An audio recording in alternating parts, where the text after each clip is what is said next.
అనేటి ఇవాళ వస్తాయి రేపు పోతాయి. ఓ పలాని కొండ మురళి ఇన్ని మంచి పనులు చేసిండు, పలాని కృష్ణమూర్తికి ఇన్ని మంచి పనులు చేసిండు, పలాని రాజేశ్వర అన్న ఇన్ని మంచి పనులు చేసిండు అని చనిపోయినాక అనుకునేటట్టు చేసుకోవాలి.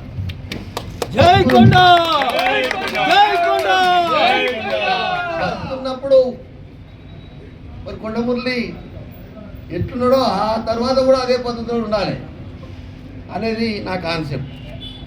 ఎందుకంటే బడుగు బలైన వర్గాల నుంచి వాళ్ళంటే నాకు ప్రేమ. మరి నేను ఎన్నో కష్టాలు పడ్డా 45 ఏళ్ళ రాజకీయాలలో.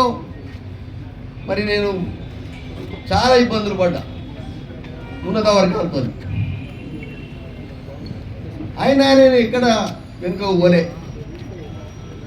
తాడో పేడ తెలుసుకుంటాం అనుకున్నా. కొండా సురేఖను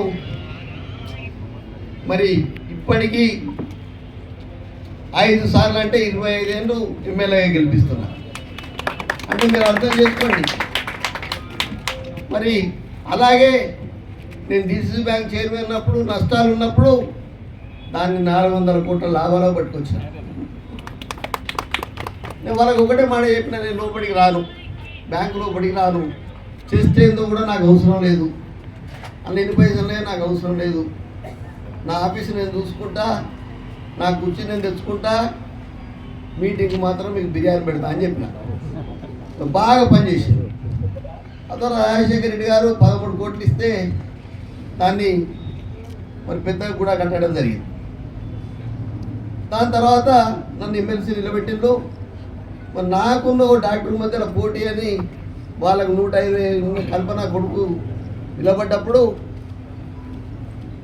ఉన్నారు ఎర్రబల్లి అని. ఎర్రబల్లిలో 2 ఉంటారు. వాళ్ళు చెప్పింది ఓ రౌడీకి ఓ డాక్టర్ మధ్యలో పోటీ అని.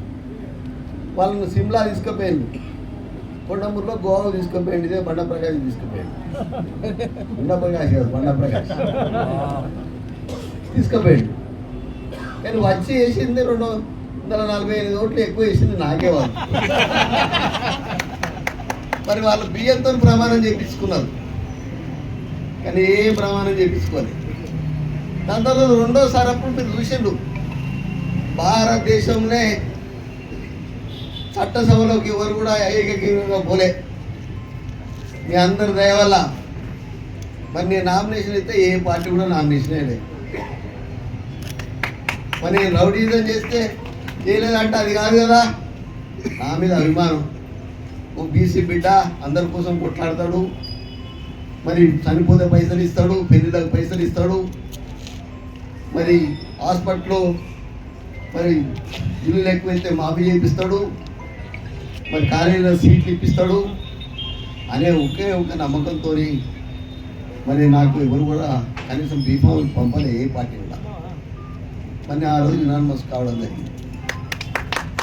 ఈరోజు మీ అందరి దయ వల్ల మీ కొండా శ్రీలంక గెలిచింది.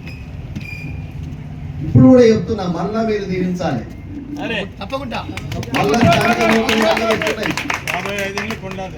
మీ సోదరి మన్ని అనుకొని, మీ ఆడబిడ్డ అనుకొని, అక్కలు అన్నలు అందరూ కూడా గెలిపియాలి. నాకేదో స్వార్థంతో ఇక్కడికి రాలే. మీరందరూ కలిసి ఉండి పేదోళ్ళకి ఇక్కడ న్యాయం చేయండి. ఈ ట్రస్ట్తో మీరు పేదోళ్ళకి న్యాయం చేయండి.